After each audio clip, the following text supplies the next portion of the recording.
Good morning. Today is December the 3rd, 2020. It is 10:02 a.m. Welcome you to the electronic board meeting of the Utah Board of Water Resources. We have been asked, the legislature has charged us to read the following, dealing with COVID. It says, due to the COVID-19 pandemic and the ability of the virus to spread from person to person, Governor Gary Herbert has implemented a number of executive orders directed at controlling spread of the virus by minimizing face-to-face interactions. Public gatherings are strongly discouraged by the CDC, State of Utah, and local health departments since they facilitate face-to-face contact and pose an elevated risk for virus transmission. The Division of Water Resources and the Board of Water Resources Chair have determined that public gathering at board meetings presents a substantial risk to the health and safety of those who attend, and will conduct this meeting using a fully electronic format. This meeting format is authorized by recent amendment to the Utah Code and executive order by Governor Herbert, and will be temporarily used in place of the in-person public meetings that usually occurs. Anyone wishing to comment on the meeting's agenda topics or to observe the meeting may do so by logging onto the division's website at www.water.utah.gov/comments/ where instructions and links are provided. So now call this meeting to order. My name is Blaine Ibsen. I'm chairman of the Board of Water Resources. We will have a roll call of the board members, of those present. Bear River, Charles Holmgren.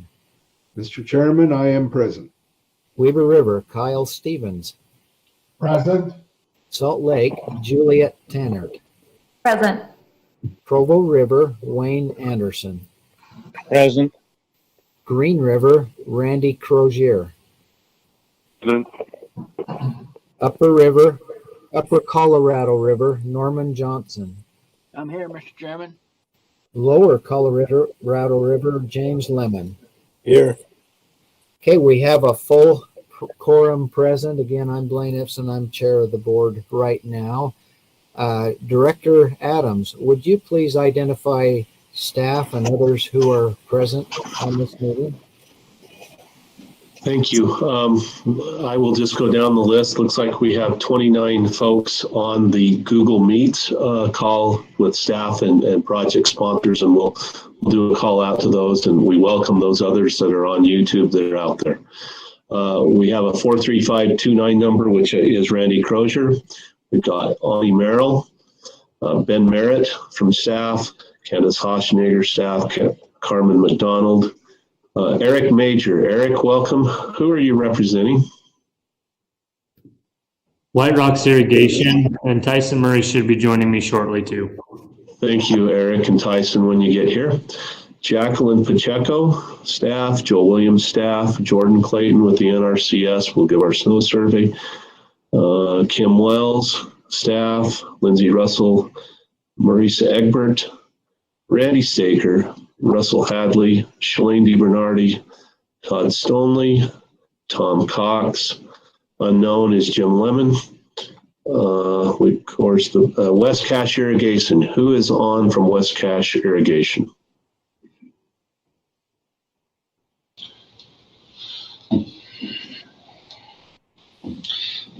It should be Stephen Wood and Mike Spackman. Okay. Is that correct? Is that correct? West Cache Irrigation, we can see you, we can't hear you.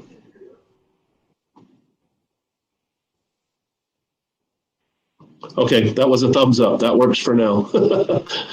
And that is the members on the list for the Google Meets component, Mr. Chairman. Thank you, Director Adams. We welcome each and every one of you with us today. We previously met. The board had a briefing meeting a little earlier and went over a few things. I'd like to go through just a few housekeeping items, if I might. In order to mute or unmute your phone, use a *6. In order to mute or unmute your computer, you can use the Control D. And we would ask you to please keep your devices muted except for when you're speaking. That helps eliminate some of the background noise. And when you do speak, if you can please identify yourself when you are speaking and who you're representing.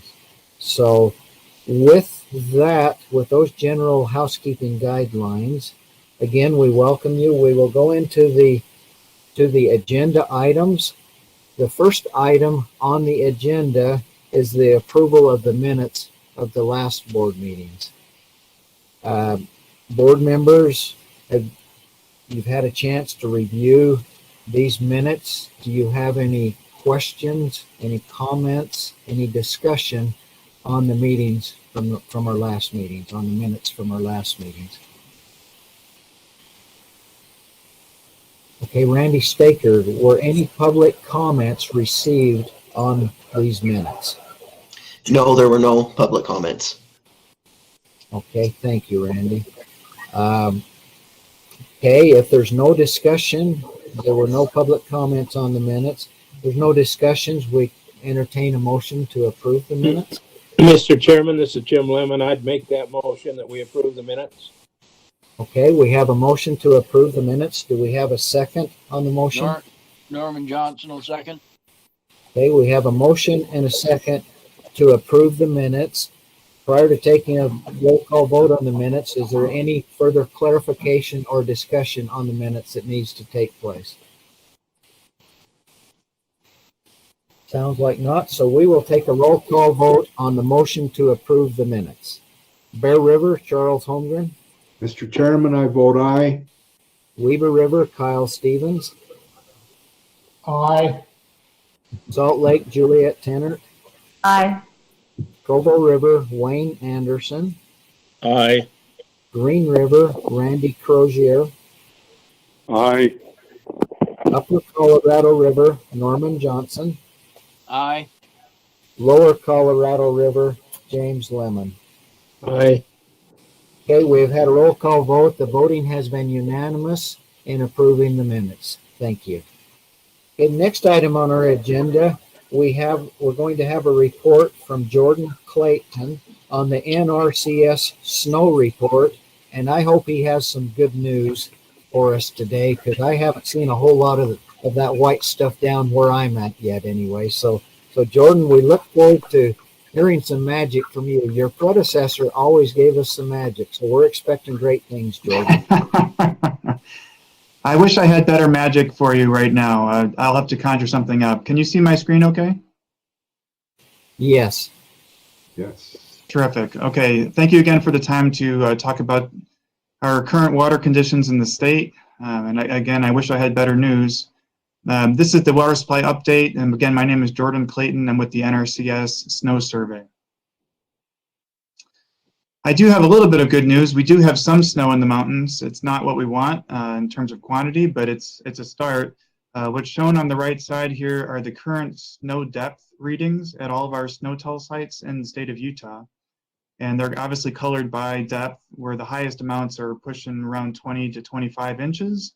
There's a lot of locations in the state that are closer to 10 to 15 inches of snow currently. Unfortunately, that's way below what we would want for this time of year. And what's shown here is a map that we typically highlight during these presentations. For the major basins in Utah, we are looking at the current percent normal in terms of our snow water equivalent, our SWE. And as you can see, we don't like to see these red and orange colors, and the state is dominated by that color scheme right now. With the exception of the Raft River and the extreme northwestern portion of the state, everything is sort of hurting right now, and we're looking for some more snow kind of urgently at this point. The severe, lower severe, and upper severe are particularly dry, as are some other areas of the state like the Beaver, Sandpitch, and Price, San Rafael. If you combine all those together, we can see how we're doing with the current water year for the entire state, which is shown by the black line. I show these graphs every time, but just as a reminder, the black line is the current water year, which started on October 1st. And what's in the background there is the rainbow of distributions that we've seen over the last 30 years, with the green being average. And so we're definitely below average in terms of our snow water equivalent right now. We're currently statewide at about 67%. To put that in comparison, what's shown behind this year's black curve are the previous 2 years, with 2020 last year being in that kind of turquoise color, and then the olive green was 2019, which was obviously an excellent snow year. We're a little behind where we were in both of those years. Obviously last year, we were pretty optimistic until about April or late March, and then things really tanked and haven't recovered since then. So we're again behind where we were even last year and the year before. Hopefully we turn things around in terms of our snowpack very soon. The same map can also be displayed for percent normal precipitation, and this is even more dismal. You can see most of the state is now in either orange or red when it comes to percent normal, less than 50% at most locations in terms of our major basins. I wanted to go back farther than just looking at the current water year, however. If we just look at the October 1st to present time frame, that doesn't really paint the whole picture. So I pulled some data from the National Weather Service that I'll show in just a second that really highlights this 55% of average that we're dealing with right now. As you can see, we're below average. Again, the current is shown in the black line there. Way below average. It's been very flat since around mid-November when we got those nice storms.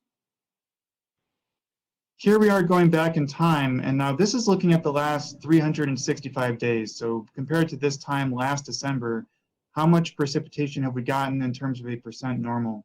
And just to be clear on the color scheme here, anything from 50 to 25 is shown by that dark orange color, and anything in the red is 25% or less. So we have really received dismal amount of precipitation over the last 12 months, and it's getting, frankly, kind of frightening. In terms of actual quantities of precipitation, in terms of the departure from normal, that's what's shown on this diagram. The red colors here are locations where we are 12 or more inches of precipitation below where we were last year. So that is, again, our departure from normal compared to last December. So we really need to make up a lot of precipitation. It'll be a matter of not just having a normal snowpack this winter, but a better than normal snowpack to make sure that we're back to overall average conditions. And I'll talk a little bit more about that in just a minute. How is Utah doing compared to other states? I circled our two numbers in red here. Utah, in terms of snow water equivalent, is again around the mid 60s. In terms of water year to date precipitation, we're in the mid 50s, so well below where we want to be. Other conditions to report on, our temperatures have been fluctuating up and down, but generally hovering around average. The black line here again being the current year, and the green being average. So we've again been bouncing around a bit, but the temperatures have been mostly average. These again highlight our mountain locations. Reservoirs are suffering. The reservoirs are colored here by percent normal. If you see a white dot, that's where it's close to normal, and anything in the orange and again red is really poor. And you can see the severe basin in particular is hurting. Other portions of the state are well below normal as well in terms of our reservoir conditions. These are the same data, but categorized by basin. You can see last year in the green and the current water year in the blue for each one of those major basins, how they are doing. And as I've been mentioning, the lower severe is really well below normal. A lot of that has to do with the severe bridge reservoir, also known as the Yuba reservoir. Soil moisture. This is a map showing the soil moisture percent normal, and this is for our 8-inch sensor depth. And this combines both our snow-tell sites, which are up in our mountains, and also we also maintain scan sites in our valley locations. We have 34 scan sites in the state of Utah that we also maintain.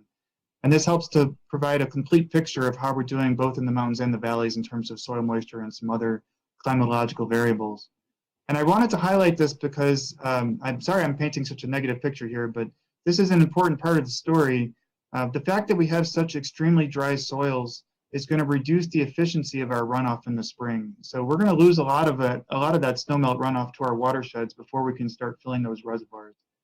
And really what that means effectively is that we're going to need to receive a well above average snowpack to get even close to an average runoff. And so again, we really need that snow to start falling urgently.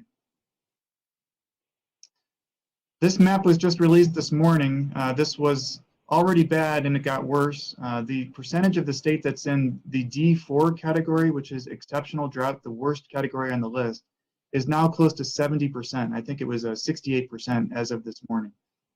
There's really no part of the state that's doing well, but obviously 70% of the state being in an exceptional drought is not what we want to see. The NRCS Snow Survey also compiles these water availability indices each month when we publish our climate and water reports. And these combine the current stream flow with the current reservoir conditions for these major basins. Those are circled with the red circle. And what's highlighted also with the red lines are those particular basins that have particularly low WAI values. These are exceptionally low for the Blacks Fork and Eastern Uintah, but also quite low for the Beaver, Sandpitch, and Lower Sevier.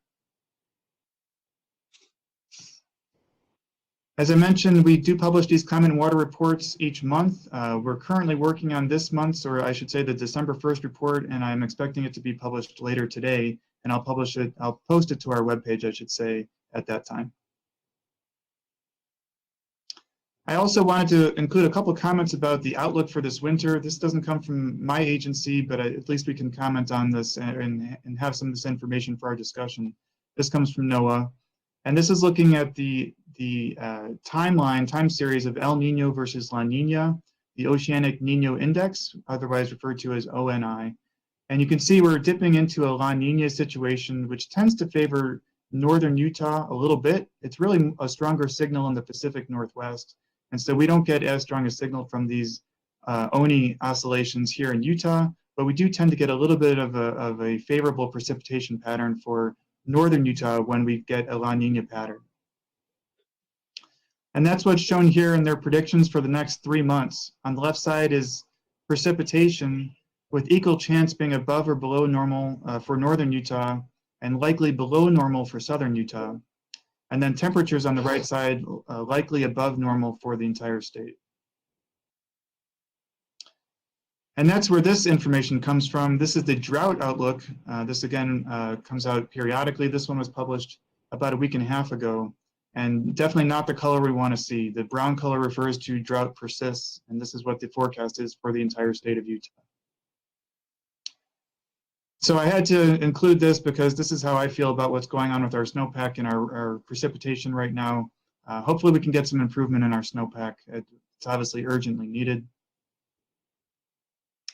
And as always, please let me know if you have any questions. I'm a public servant and happy to answer questions or clarify anything from the presentation.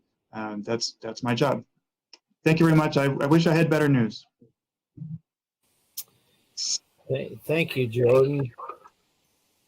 Appreciate that. The board members, any questions for Jordan while we have him here? Anything you'd like to ask him? I don't want to ask him anything because he kept Sandpitch, Beaver, Lower Sevier, Upper Sevier. I heard more than I wanted to hear, Jordan, so I don't have any questions for you. But other board members, do you have anything?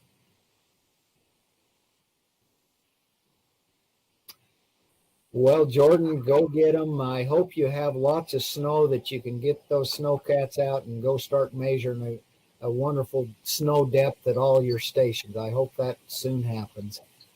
We'll do our best. Thank you. Thank you, Jordan.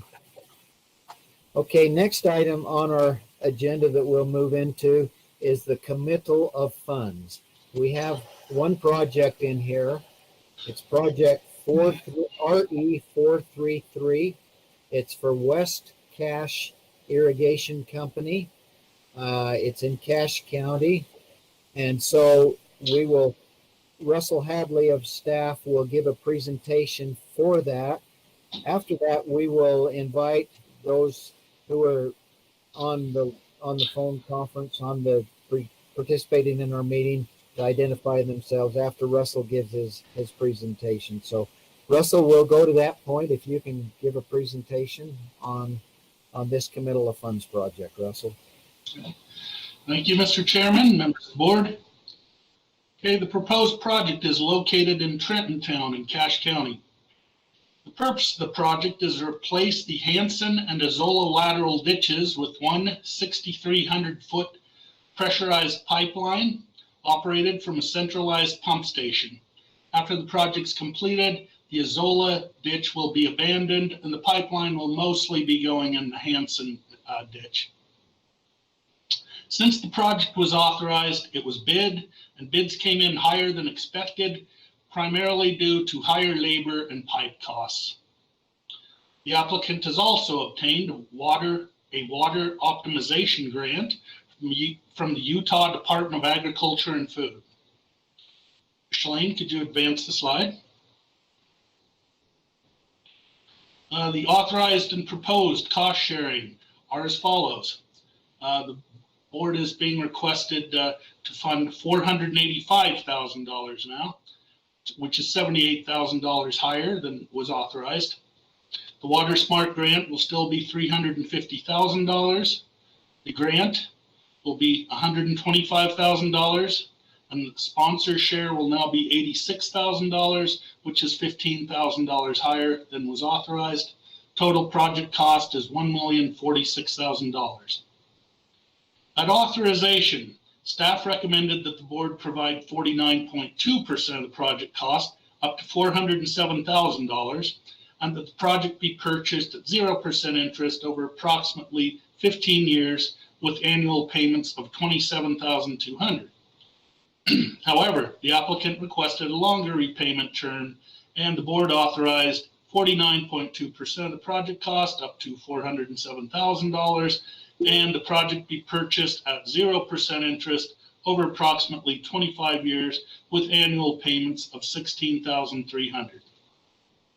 Staff recommends the board commit 46.4% of the project cost, up to $485,000, and the project be purchased at 0% interest over approximately 25 years with annual payments of $19,400.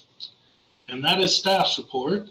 And the applicants do have a request from the board. I'll turn it over to the applicants.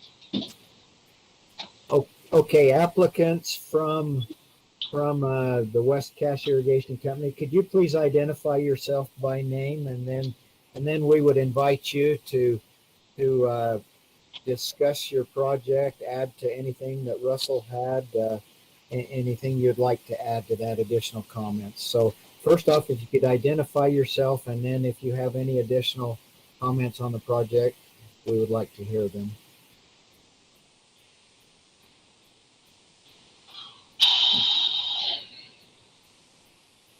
Is anyone there from West Cache?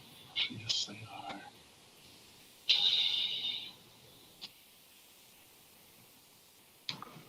are. Their hand is up. We can see you, but we can't hear you. I can see you waving, but we can't hear your audio. Is that working? Yes. Yeah. Is that working? Okay, wonderful. Sorry, I had the wrong microphone selected. This is Stephen Wood with Sunrise Engineering and Mike Spackman, West Cache Vice President. So, everything is as how Russell presented it. We are asking for that $485,000, and primarily, as Russell said, it was the increase of cost has happened from the pipe increase with the resin shortages and increase on the actual material to make the pipe, as well as the labor to install cement has also gone up, and the cement powder itself. The Portland cement has gone up for the pump station. So that's where our overruns have come in out of the bidders. We do feel comfortable on the low bid, and we do feel comfortable with the price. It just did come in higher than we expected. One thing that we would we'd like to request with the irrigation company is, if it's appropriate for the board, we were wondering if a 30-year loan would be appropriate, because in the initial moving up forward of the project did pass with significant votes, but it was very close on the cost to the end user. And so if we were able to receive a 30-year loan at the $485,000 loan, it would make our annual payments the same as it was prior to the higher bids coming in. And Mike has some comments from the actual company to support that.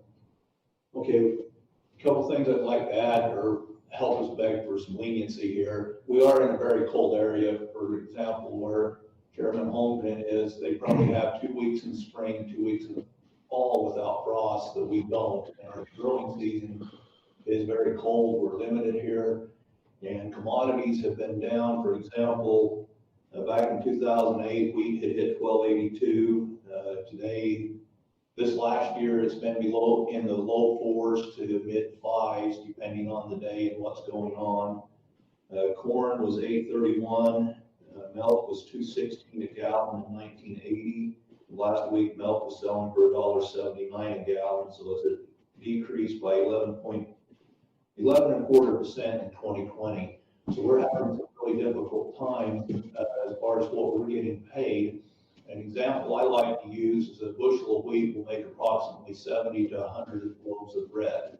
Right now, my share of a loaf of bread is between a nickel and 7 cents. The state and the county gets somewhere around 4 times for sales tax what I get for the main ingredient. And in the same time, combines have gone from 100, 200,000 to $500,000 to $1 million. The tractors have done the same. I would equate it to, you guys are probably more familiar with a pickup. Probably 15 years ago, you could get a nice truck for 20 to 40,000. Today, they're 80,000. And we're doing our best to conserve and make things better, but we could use some help in doing that. The homes are starting to take over. It's really a tough thing. If we could have a little help here, we would greatly appreciate it.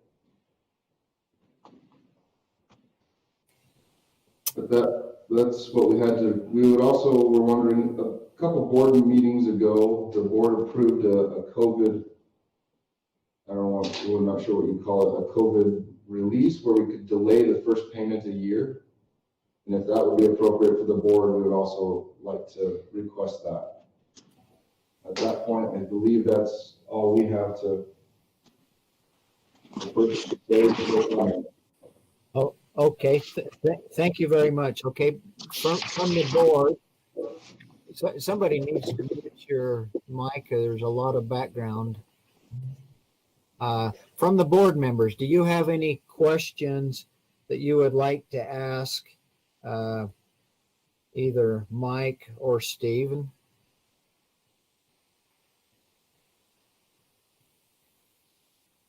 Now they did make a couple requests in there. One to go from the 25 years to the 30 years, and then they had a question on the COVID. Do you have any questions on any of that you would like to ask them? Any board members? Mr. Chairman, this is Charles Holmgren. It's more of a comment. I'm probably okay with the extended terms, but to do the COVID thing before payments are actually due probably wouldn't be appropriate at this time for the board to address. And if when time comes that you need to make that payment and you are not able to, I guess you could make a request to the board to forgive that payment for that year, but it probably wouldn't be appropriate to make that as part of the motion today. Mr. Chairman, if I may jump in and maybe have Shalane talk about our board process of when the projects get done and when the next payment is comes due. So Shalane, would you just chat on that? Please. Yes, thank you, Todd. And thank you, Charles, for your comments. I think you're absolutely right that doing it before payments have even begun is really a premature thing to ask, just so the irrigation company knows. Our policy is always to give the company at least 1 full year's use of your project before we would require any payment. And in this case, where you're starting construction here coming up this winter, we would assume that you wouldn't be done until maybe summer of next year, hopefully get next irrigation season to use it. But we would probably set the first payment for December of 2022 anyway, at this point, with your project being committed now. So I think that's what we would plan to set in your agreement. And then if COVID continues the way it is at that point and you're unable to make your payment, then you could request a deferment according to the board's policy they adopted earlier this year. But just so the company knows, we would not set that first payment due date until December of 2022. Does that help address that concern, Mike or Stephen? Yes, that sounds very fair. So that sits well with you. That would, on going forth, knowing that if there are problems, you could come back later. That would work with you. Is that right? Yes, very grateful for that. Absolutely, that sounds wonderful. It makes good sense what Shalane and Todd and Charles are all saying. So thank you for that clarification. Okay, thank you. Board members, any other questions that you would like to ask the applicants on the project?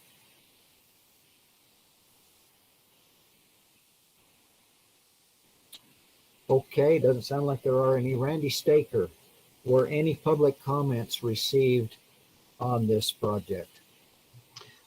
There were no public comments. Okay. With that then, board members, prior to entertaining a motion, do you have any other clarification or additional info you want to go over on this project? Anything else before we entertain a motion? Okay, if not, we'll entertain a motion on this project. Mr. Chairman, this is Charles Holmgren.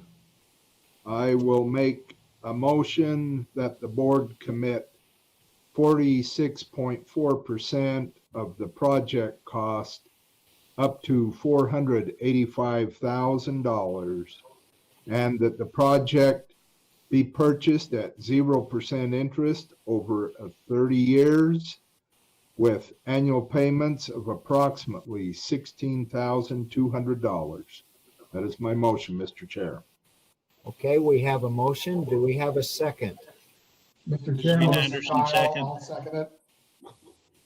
Okay, I had one over each. I had Kyle and Wayne, I think. Kyle, was that you that seconded the motion, Kyle? Yes. Okay, so we have a motion and a second on this. Prior to taking a vote, is there any further clarification or anything that you want to go over prior to the roll call vote? Okay, we'll take a roll call vote on this motion then. Bear River, Charles Holmgren. Mr. Chair, I vote aye. Weber River, Kyle Stevens. I vote aye. Salt Lake, Juliet Tanner. Aye. Provo River, Wayne Anderson. Aye. Green River, Randy Crozier. Aye. Upper Colorado River, Norman Johnson. I vote aye. Lower Colorado River, Jim Lemon. Aye. Okay, voting through a roll call vote has been unanimous, approving the motion that was given for the 30-year payments of approximately $16,200. Congratulations, West Cache, Steve and Mike. Good luck on your project. Thank you, and thank you, board, for that passing. We really do appreciate it, and the shareholders are quite looking forward to this conclusion. So Yes, a very sincere thank you. Okay, thank you. Next item on the agenda. Mr. Chairman, it looked like there two things. Wes Cash, you still had your hand up. Was there any other questions there? And then secondly, if not, Russell Hadley, you had a comment? No, I was just going to say thank you, Mr. Chairman, members of the board. Thank you. Okay, thank you. Okay, thank you. Next item on the agenda, special items.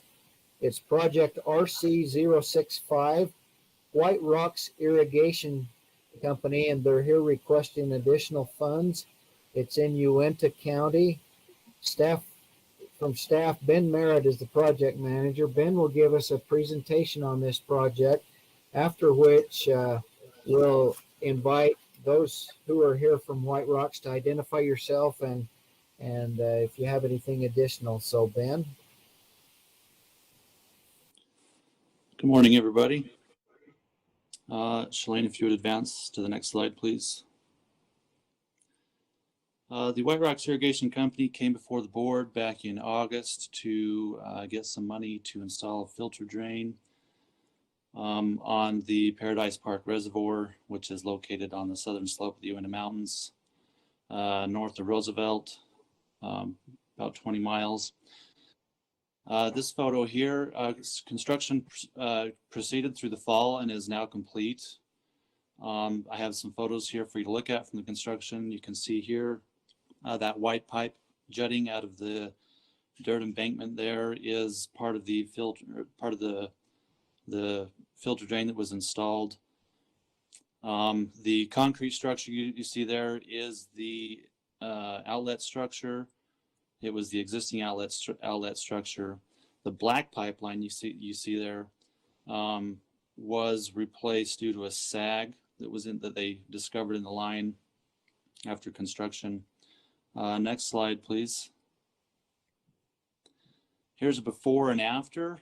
I tried to show here how much material had to be removed from the downstream slope of the dam, because it ended up adding cost onto the project that was unanticipated. Next slide. Another shot of the filter drain that was being installed. Now this is only one of two filter drains. There was one directly across from what you see there that was installed later. In the background, up towards the top, you can see a rather large pile of riprap that was removed from the dam. There is actually another pile that was about equal in size to that one off to the left of this photo. Next slide, please. Another shot where I tried to show you the amount of riprap that was planned to be removed and then what was actually removed. In the upper photo, you can see, if you look really closely, some faint black lines where they drew what they thought they were going to have to remove. And then at the bottom, what they actually had to remove. Basically, they had to remove more riprap than they had expected to out of safety concerns for the contractor's employees while they worked below. Next slide, please. After the dam was drained, they discovered that their inlet structure was severely in need of some help. You can, on the left photo there, you can see that there are on each corner of the gate there are tabs. There's supposed to be 4, but you can only see 3 of them. One of them was missing altogether. And then on the gate itself, you can see in each corner little metal ramps. And what basically, as those ramps slide under the tabs, it pushes the gate down to create a seal.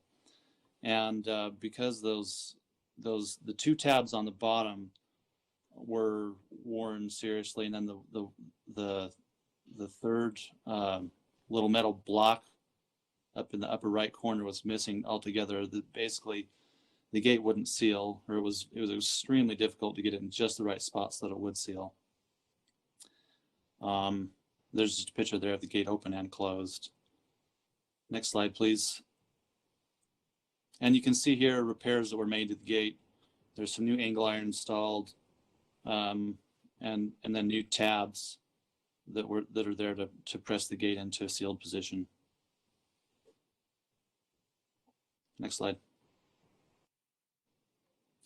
So with the additional riprap that had to be removed, with improvements to the gate, and then with the sagging line or the bellied line that had to be replaced, the project ended up a little bit over budget by about $70,000. So the applicant is requesting an additional $63,000 from the board to cover those costs, which were approved by Dam Safety. And staff recommends that the board commit an additional $63,000 and amend the agreement to provide 90% of the project cost up to $387,000 as a dam safety grant. And that is staff's report. That's a great report. A picture's worth 1,000 words. I like those pictures. Thanks, Ben. Good job. Okay, do we have someone here from Whiterocks Irrigation Company then? Yes. Tyson and Eric are both here. Okay. So would you like to say anything about, in addition to what Ben did on this project, Tyson and Eric? I'd just like to thank Ben for getting those pictures from the reports that had been sent. And yeah, a couple of the things that we found once you dig into those older dams, probably the biggest surprise was the fact that there was a lot more riprap. The riprap was a lot deeper, and it where we'd expected it to be more embankment material. Once the contractor got digging in, and the rock didn't stop. And because of that, it was just like you were working with some marbles above you. And so that was what made the call to make sure we were safe and remove the larger riprap above their work area so that it wouldn't come down on them while they were compacting the filter drains. So appreciate everyone's help there, and dam safety and their guidance. And one other thing that was replaced or installed was they also fixed some cracks up on the outlet control structure on top of the dam. And that, I felt like our contractor did an awesome job, and it looks like $1 million. They repainted the valve and replaced that. So those items that we touched, I feel like are going to last another, how many years? Should be a long time. So thanks again for hearing and considering an additional amount of funding. Okay. Thank you. Board members, do you have any questions you'd like to ask Tyson or Eric or Ben on this project?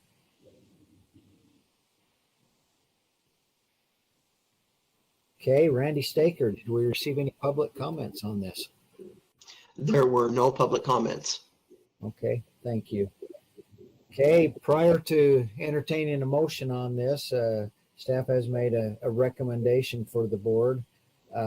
Board members, do you have any clarification or additional info before we go into a motion on this? Okay, we'll entertain a motion then on this.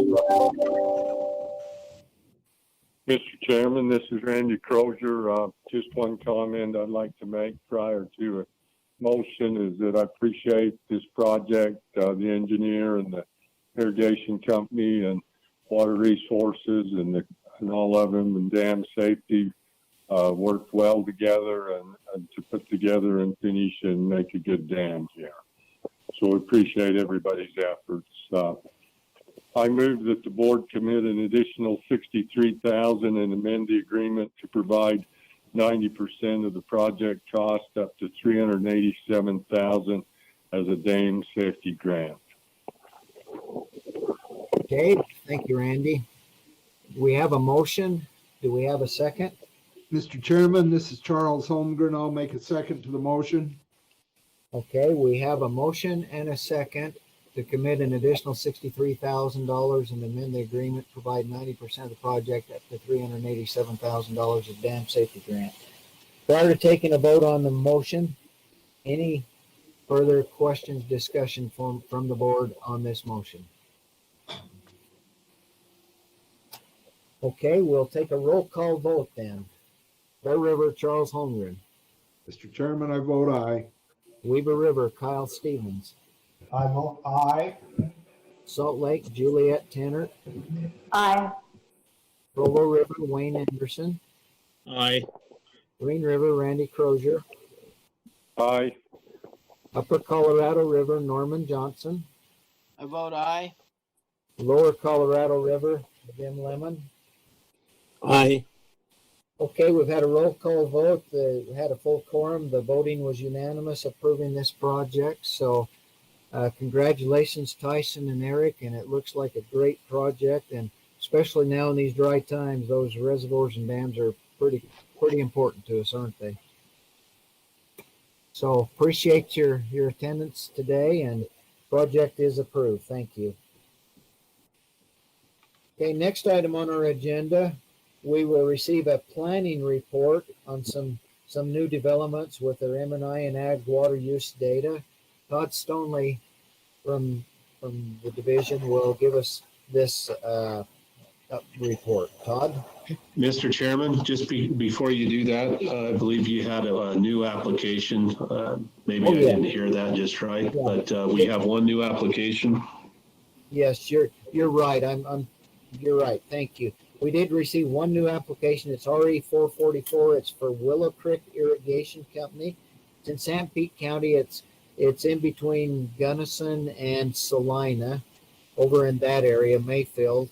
And so that we did receive that new application. It's been assigned to Ben Marett of staff to review. At a future date, we'll be going over the details on that. So yes, we did receive that. So thank you for pointing that out. Thanks, Mr. Chairman, and sorry about that, Todd. Hopefully we'll head to you next. So there you go. There you go, Todd. All right, I'm Todd Stonley, Assistant Director with the Division of Water Resources, and I'm over the planning branch of the office. I'd like to present some exciting data to you that we have been collecting recently in our water budget and other programs that will help support water planning in the state. So I just have two charts to show you. The first one here shows from our water budget, total agricultural and M&I water diversions. And at the top, you can see in the green is the estimated agriculture diversions. And I show that as a dashed line because it's not a true annual data point, and although that kind of is implied by the data, fluctuates every year. We only collect, during that period, we only collected land use data to support this estimate in certain basins every year, 1 or 2 basins every year. So over a 6 or 7 year period, we would have a whole new data set for the entire state. But in those individual years, we'd be only updating 1 or 2 basins. So that's kind of an estimated agriculture diversion. And then at the bottom, similarly, I could have showed a dashed line from 1995 to 2000, where we had several basins where we collected data. But that I just chose to present those as a single year estimates because that's usually how we present that data when we talk about it. So the 1995 data point is a compilation of data from different basins from 1992 to 1998. And 2000 is a compilation from 1992 to 2000. Then beginning in 2005, we did collect that. That is a true annual data, statewide data point for the entire state on the M&I diversion there, as well as in 2010. And then in 2015, the same kind of thing. That is an annual data point. But starting then in 2015 and going on to the next year, we started receiving annual data. So in 2015, if you recall, the legislative audit of our data suggested that we work with water rights to refine the data that they receive and that we use that data that is submitted annually, which we have been doing since then. So we have a data point going on each year since 2015. And then you see, notice in the first year up there in 2017 for the ag, we started a new process where we no longer rotate through basins to collect our land use data. We are using a different data set that is statewide, is available for the statewide annually. So that was the first data point where we an annual number that truly represented the entire state. And then again in 2018, the same thing. And we're just a few weeks away from completing our water budget for 2019, hopefully, and we'll have another data point to add to this chart. But one other thing I want to point out about this is kind of a methodology change that took place. So as the legislative audit came out in 2015, recommended that we have a third-party review of our data completed, which we did in 2017, and they reported on our 2015 data and recommended that we make some changes to it, which we did. And one of the major changes that was made was how we calculate or estimate secondary water use. And their recommendations brought that number up from what we were estimating previously. So we can't really compare these new annual data points to the old ones because the methodology is a little different. And one other slight change that we made in the way we estimate that is we are accepting the self-supplied industry submitted to water rights, whereas previously we had been estimating that. So that brings me to the last thing on this slide. This new methodology has kind of brought down the percentage of ag land that or ag diversions of the total diversions. It's back in 2000, it was more like 82%, whereas with our most recent data set, it's data point, it's down at 75%. And that's in part because 2018 was a pretty dry year and there wasn't as much water use in ag. So that average is probably closer to 77% over the last 5 years instead of 75, but that's a new number that maybe some of us aren't used to using. So just something to keep in mind there. So I want to focus on the next slide in a little bit more on the M&I data. And this is just looking at the public community system water use. Whereas the previous slide was actual water diversions, this is actually just the customer metered uses for public community systems. Doesn't include self-supplied industry, doesn't include private domestic or the non-community systems, the smaller systems. So as you can see here, back in 1995, we estimated that a gallons per capita day number for that group of water users was 321 gallons per capita day. That was a statewide number, and it has been declining every 5 years as we did our surveys, all the way down to 220 in 2015. So we didn't publish this 220 anywhere, but we did have that number calculated before the methodology change, and you can see that methodology change, the increase in secondary water use, bumped it up about 19 gallons per capita day. And I've shown on this other scale on the right what I'm calling a net turf ET for the Wasatch front. Most of the public community systems in Utah are along the Wasatch front, so I felt like that was probably the most appropriate way to compare. And you can see as that demand in inches goes up and down, when we're only measuring it every 5 years, it doesn't seem to have much correlation. But once you start adding the annual data to it, it becomes quite interesting. So in 2015, that net turf ET was 20.17 inches. In 2016, it jumped up to 22.31. And we saw a corresponding increase in the gallons per capita day for that year. Then in the next year, it went back down to 20.22, about what it was in 2015, and we saw a slight decline from that 2016 number of 245 down to 244. And then 2018 came, and that was a record-breaking dry year. You can kind of see that reflected in the net turf ET for that year. It jumped way back up to above 25 inches. Very high demand to keep the turf green and healthy. But we didn't see an increase in that gallons per capita day like you might expect to see. We continued to make modest progress in reducing that gallons per capita day number. Then in 2019, we saw that go way down. We had a really good wet year. We had a wet spring and a wet fall, and the turf ET demand went down quite substantially. And not surprisingly, our gallons per capita day number dipped down quite a bit as well. And then in that year also, there's an orange number there at 238. And that's really the exciting part of this to me, is because this is the first time in our history of collecting data that we've been able to do a 5-year running average of that data. And this is going to open up lots of possibilities for data analysis as we move forward. And it allows us to kind of show what that trend will be like. So I've put in a scenario of some data that going forward kind of demonstrates what that 5-year running average might look like. So if we go from 223 in 2019 down to the 202 gallons per capita day, which would be meeting all of our regional water conservation goals, this is what our 5-year running average would look like. It's kind of a lagging indicator, obviously, by nature, and it'll be at 213 gallons per capita day for that year.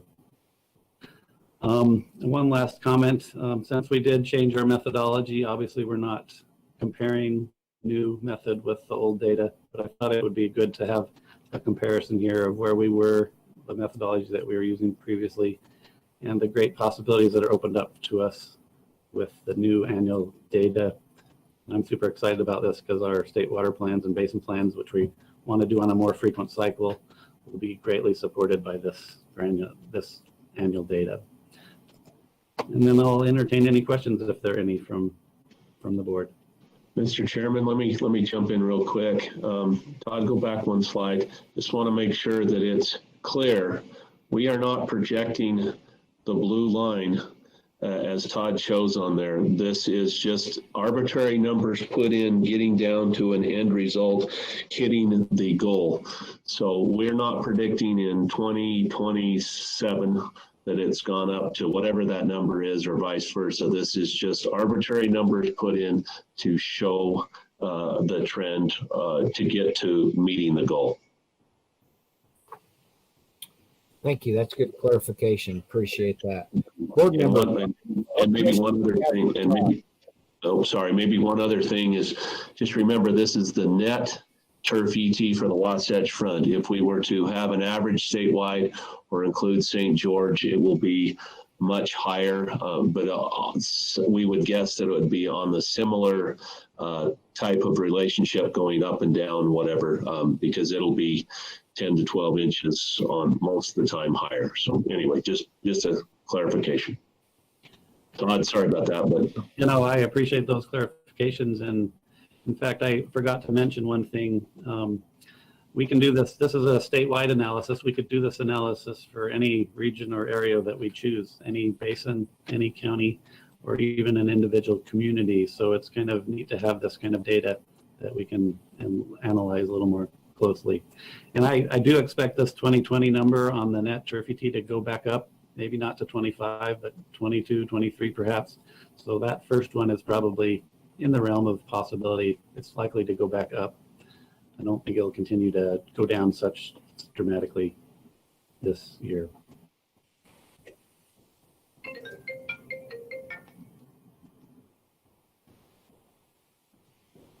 Thank you, Todd. And Todd, that was good. We are getting better and better data, and appreciate your efforts on that. Any questions from the board for Todd on this?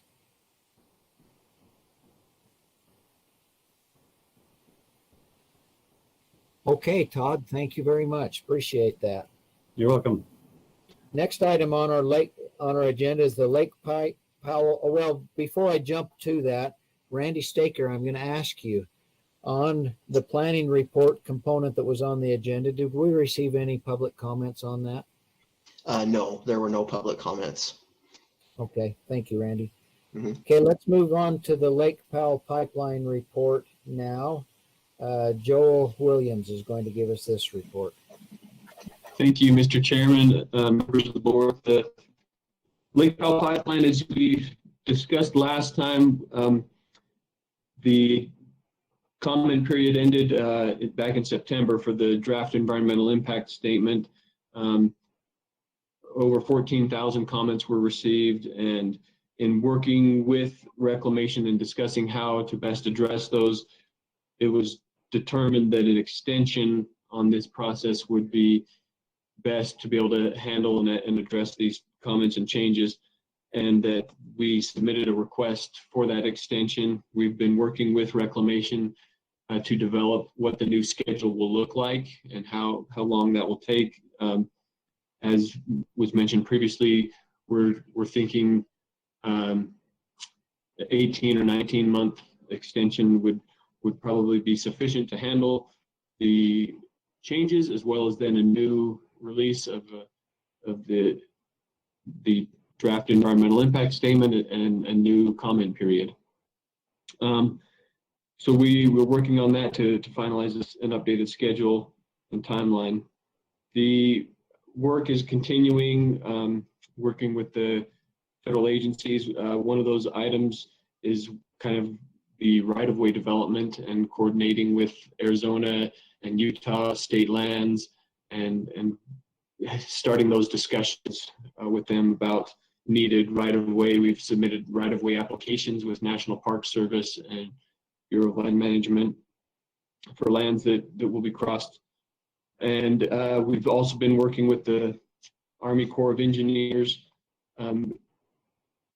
A permit was recently filed with them, but they have a time frame where it has to be done within a year, or construction has to start within a year. And so we've actually filed one, but then pulled it back because they want it filed closer to when construction would be anticipated.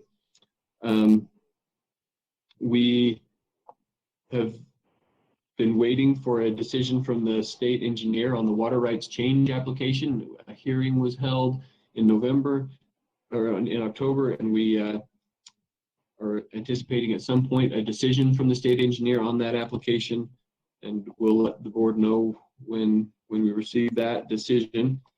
I wanted to talk a little bit about the Sanptet contract. In the last board meeting, the board authorized us to amend that contract for an additional 2 years and some additional funds. Wanted to give the board an update that under the existing amendment right now, we're on amendment 9 right now, that we are anticipating to be able to carry over about $900,000 on that contract that will be able to be carried over as a contingency on the next contract, just to show that kind of the work there has been able to be performed under budget, and that'll be nice to have that additional funds to carry forward onto Amendment 10. The item that was mentioned on the agenda is the Programmatic Agreement, and we've sent out some information, and there's a one-page summary in the online board folder on the division's website to kind of explain what is a Programmatic Agreement. It's basically all of the interested parties that could have lands affected or have concerns about the effects to lands due to this project, to get together and say, hey, this is how the plan for addressing these concerns and a plan of how to move forward, and to have these parties all sign what they call the Programmatic Agreement. And interesting is that some of the effects will not be determined until we get to final design, and we will prepare what's called a historic properties treatment plan that will detail what will be done if an artifact is encountered and how that'll be handled. So there'll be more specifics coming down the road, but this is kind of an initial step that the Bureau of Land Management has encouraged us to join in with, is this Programmatic Agreement. And it is staff's recommendation that the board enter into this agreement, and that it'll show our interest in working together with these other interested parties. And that's staff's report. Okay, thank you, Joel. Board members, do you have any questions for Joel on anything that he covered in his report?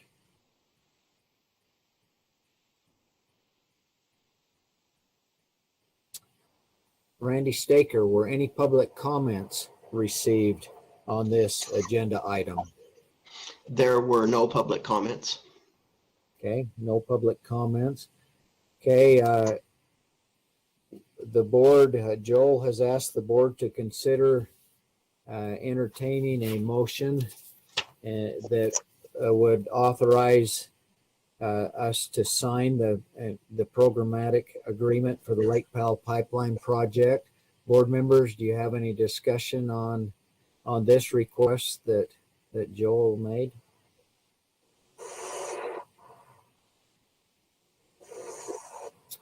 Okay, would anyone care to make a motion that authorizes the chairman to sign the programmatic agreement for the Lake Powell Pipeline project? Mr. Chairman, this is Jim Lemon, and I would make the motion that the board authorize the chairman to sign the programmatic agreement for the Lake Powell Pipeline project. Okay, we have a motion. Do we have a second? This is Norman. I will second that. Okay, we have a motion and a second. Prior to taking a roll call vote on this motion, any board members need further clarification or discussion on the motion? Okay, we'll take a roll call vote. Bear River, Charles Holmgren. Mr. Chair, did we ask Randy for any public comments on this? Yes, we did. Okay, sorry, I missed that. Yeah, we asked Randy and there were none. Okay, thanks, sorry. Okay, Bear River, Charles Holmgren. Mr. Chairman, I vote aye. Weaver River, Kyle Stevens. Aye. Salt Lake, Juliet Tanner. Aye. Provo River, Wayne Anderson. Aye. Green River, Randy Crozier. Aye. Upper Colorado River, Norman Johnson. I vote aye. Lower Colorado River, Jim Lemon. Aye. Okay, we've had a roll call vote. The voting was unanimous in favor of approving the motion to have the chairman sign the programmatic agreement. Thank you. Okay, next item on our agenda is a Bear River Development Report. It's a right-of-way acquisition update. Marisa is going to give us that update. Marisa?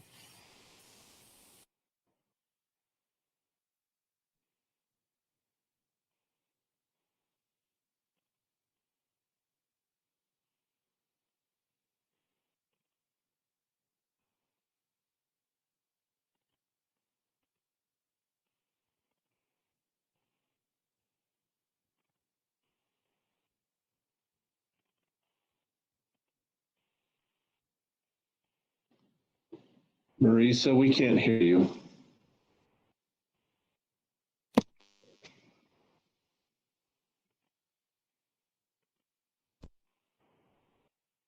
Can you hear me now? Yeah, thank you. Oh boy, now I gotta make sure I can hear you all. Technology's great till it's not. All right. Can you see my presentation okay? I see it. Great.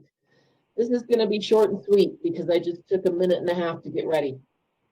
This is just an update of any properties that have been purchased for the Bear River development right-of-way, the corridor preservation. And we just have one for this time. We've got all the parcels indicated in a number system along the line there. And so this is a house that willing seller, they actually reached out to us about this.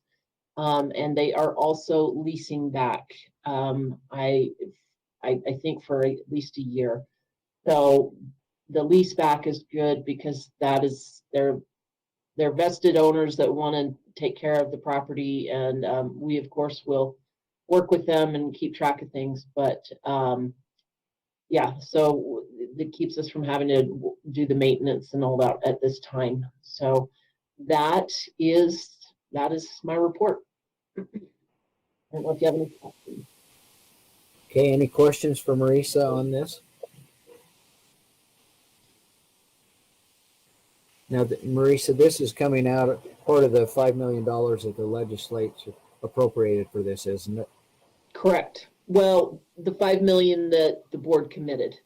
Right. out of the funds, that have already been set aside for Bear River and for Lake Powell Pipeline through the legislature. Right. Yes. Okay. That the board has earmarked the $5 million budget for now for this first component. Once we get up to that limit, we'll have to come back to the board and ask for additional approval for additional monies. Okay, thank you. Any other questions for Marisa? Did you have something else, Marisa? Yeah, I just wanted to say, as you can see with a house, it takes a bigger chunk than a vacant lot or even that detention basin that we have. So there aren't too many homes, and most of what we are dealing with through this Willard Bay area is vacant lots, or even just strip through someone's pasture behind their house. So that'll help quite a bit financially. Okay, good. Thank you. Randy Staker, were any public comments received on this agenda item? No, there were no public comments. Okay, thank you. Okay, board members, any further discussion before we entertain a motion? Well, we don't need a motion on this, do we? No motion is needed on this. So board members, do you have any last questions you'd like to ask on this before we move to the next one? Okay, thanks, Marisa. Next item on the agenda is to adopt a schedule for our 2021 meetings. And it will be interesting to see if and when during 2021 we continue on the whole year or part of the year or what with these virtual online meetings.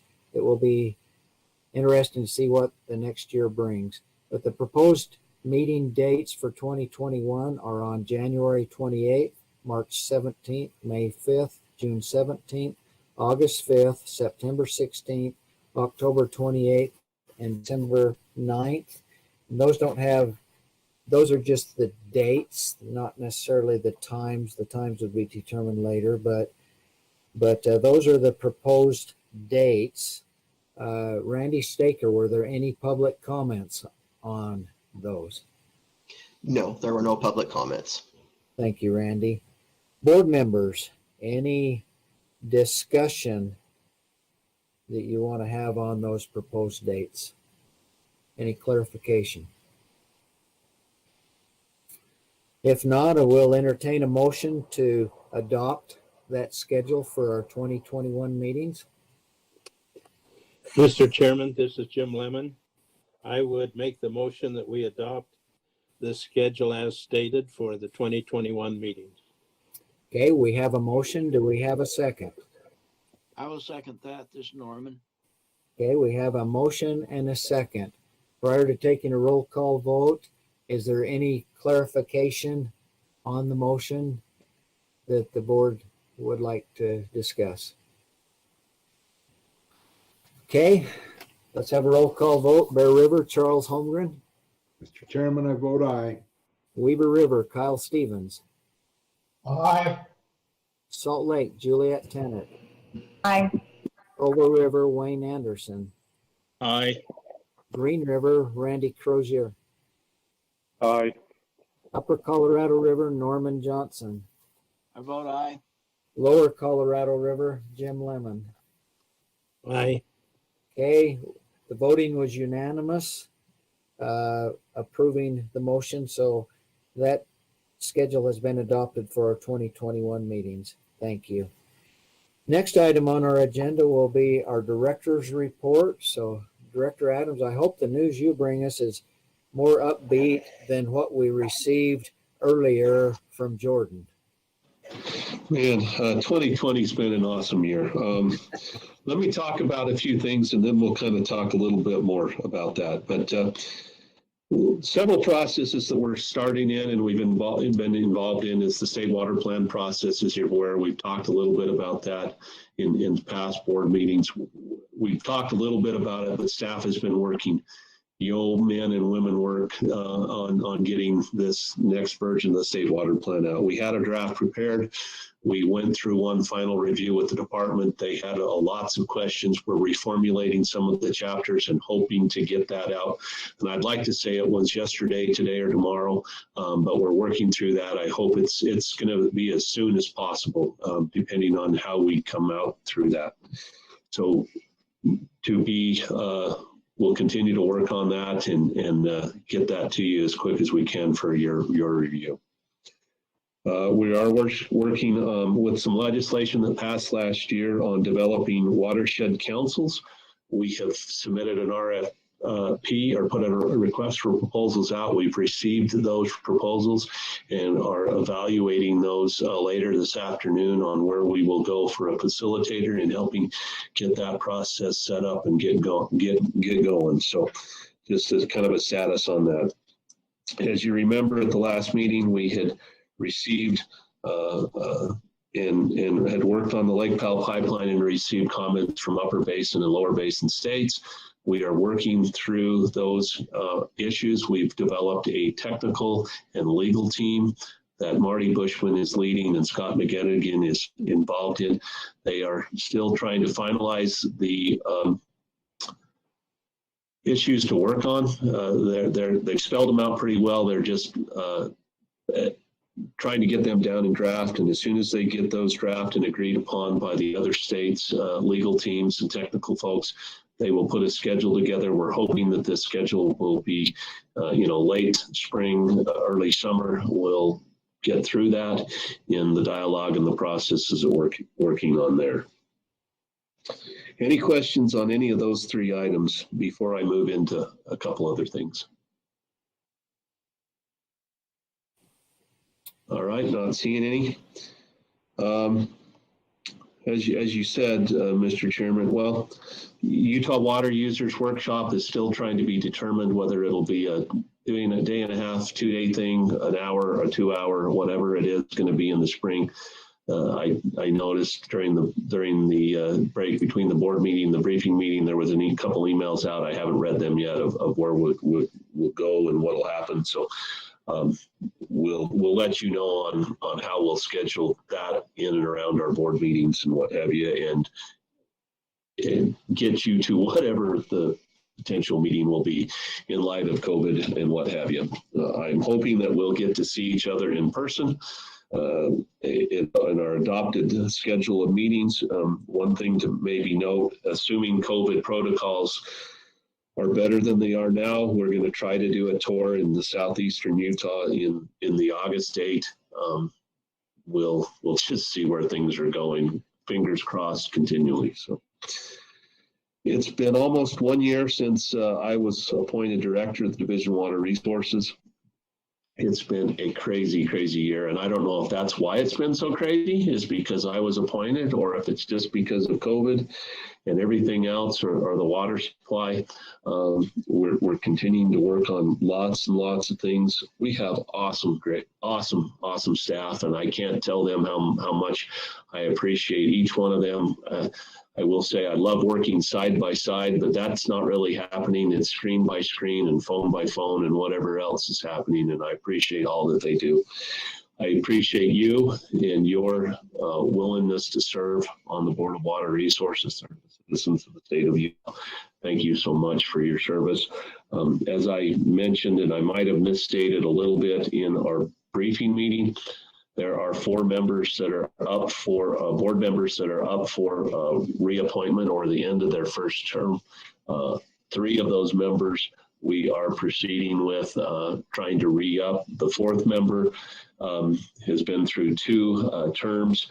Typically, that's what they like to limit it at, but we are working with the powers that be, the new governor-elect, about potentially having Charles Holmgren re-up for another term. So more to come and more to happen on that, but we are working through that process. So hopefully I restated what I misstated earlier. And then secondly, or the last thing, I want to wish you all happy holidays. We're coming up. In light of COVID, it's good to get away and be with your families in COVID times. I don't know how we can be with families, but just enjoy some time. And thank you again for your service. Thanks to the staff for all the many wonderful things. I can't tell staff how much I appreciate and all the wonderful work that they do. It's awesome to be working side by side and trying to take the lead in everything that we're doing. So that is my report, Mr. Chairman. Thank you. Appreciate the report.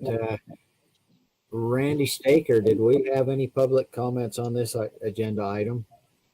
No, there were no comments. No. Well, I would like to add a comment, and I have really enjoyed the last year working with Director Todd, and it's nice to hear him acknowledge that we can blame him for COVID, we can blame him for the drought, we can blame him for all of this. I was glad to hear that. I have somebody to blame now, Director. Thank you very much. We'll see what we can do in 2021. It'll be nice to maybe turn a page, and hopefully we'll see what 2021 brings. Right. Are we going to get to blame him if Rodizio doesn't show up at our doorstep here in a little bit? What's that? Are we going to get to blame you if the Rodizio people don't deliver here in the next little bit? Absolutely. You can blame me for that too. Yeah. Well, it has been quite a year, and we appreciate everything that you've done as a director. And I would echo everything that staff has done this past year. It's just amazes to me that things just keep going in spite of COVID and in spite of not being able to be in the office. It doesn't look, I haven't seen that we've missed any beats, and I just really appreciate each and every one of your staff members as well as the board members. It's been quite a year. It has, for a fact. Thank you. Okay, next item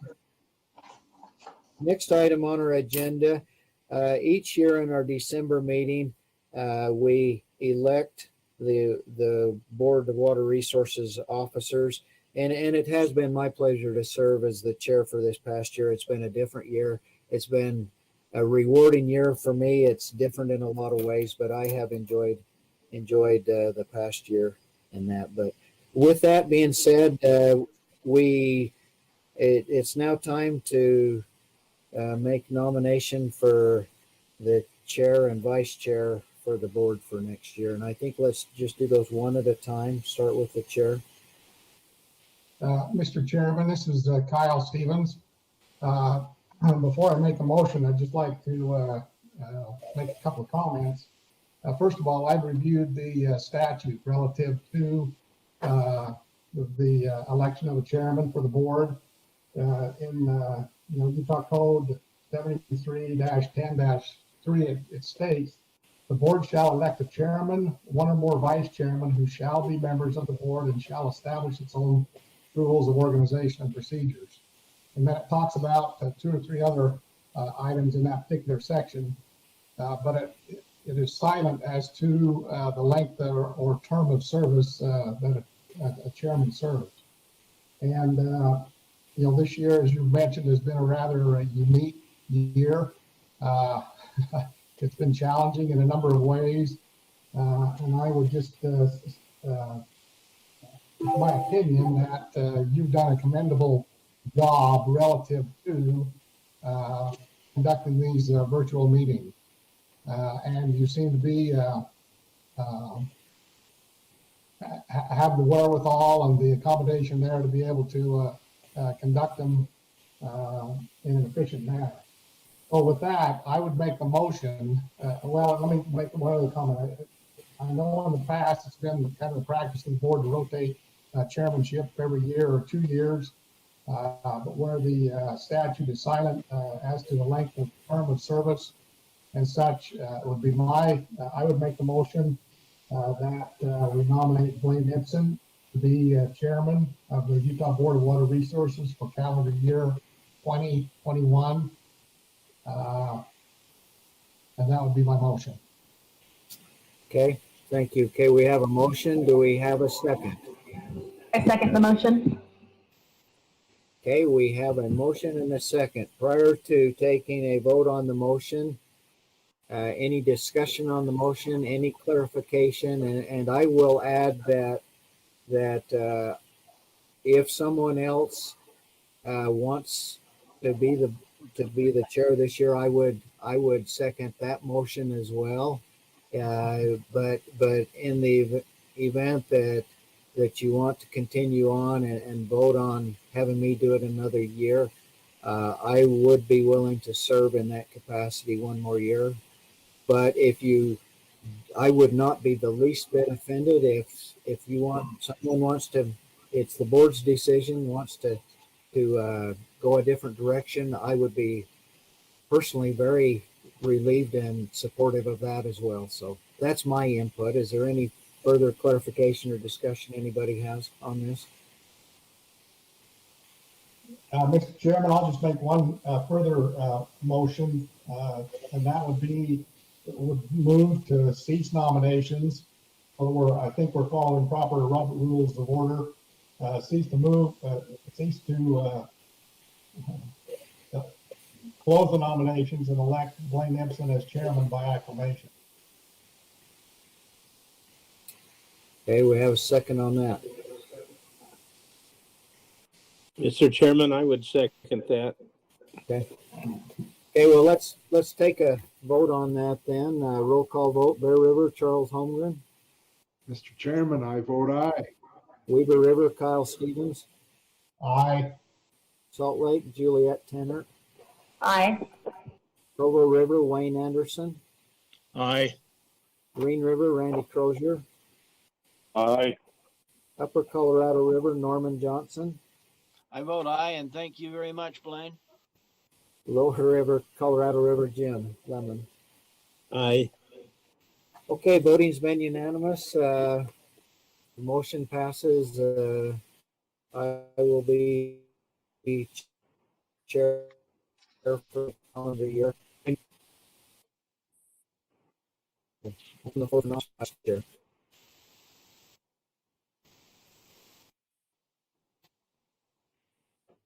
Mr. Chairman, or newly elected Mr. Chairman, your internet is breaking up. I don't know if that's on purpose after the vote, but it is happening. It's a 2020 thing. Don't blame that one on me, please. Internet's going south on us, isn't it? Yeah. Mr. Chairman, Blaine, are you still there?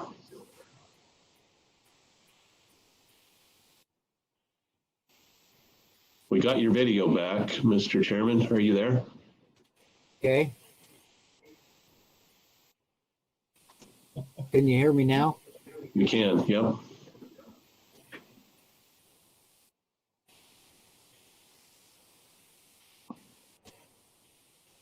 Or did. Are you there now? Yes. Yes, are you Okay. there? Yep, we can hear you now. Wow.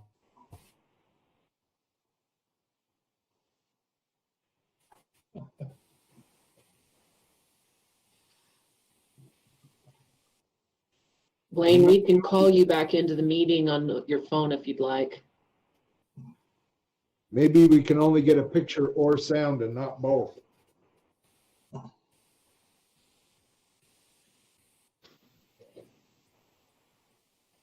Blaine, you might try turning your video off and seeing if that works. Can you talk? Can you hear us? Yes, I can hear you. Can you hear me? Yeah, we can hear you. Why don't you just go ahead with that? Okay. Okay, we'll just do that. The video is off. Okay, so now we need a motion we need to elect a vice chair. Do we have any discussion on that? Do we have any motion? This is Norman. Chairman, this is Charles Holmgren. I make a motion to elect Kyle Stevens as vice chairman of the board. I'll second that motion. Okay, that was Norman. Second it. We have a Yes. motion and a second. Any discussion before we take a vote? Okay, let's take a roll call vote. Bear River, Charles Holmgren. I vote aye, Mr. Chairman. Weaver River, Kyle Stevens. Oh, Yeah. Well, I don't know that I'll vote for myself, so. Are you going to abstain? Was that an aye? Okay, I'll Salt Lake. abstain. Okay, Salt Lake, Juliet Tennert. Aye. Provo River, Wayne Anderson. Aye. Green River, Randy Crozier. Aye. Upper Colorado River, Norman Johnson. I vote aye. Thanks, Kyle. Lower Colorado River, Jim Lemon. Aye. Okay, we've had a roll call vote. Full quorum voted. Kyle abstained from the vote. It was unanimous other than Kyle abstaining, so the motion carries. So Kyle will be vice chair. Congratulations, Kyle. With that, we're down to the last. And Randy, were there any comments from the public on this that we need? No, there were no comments.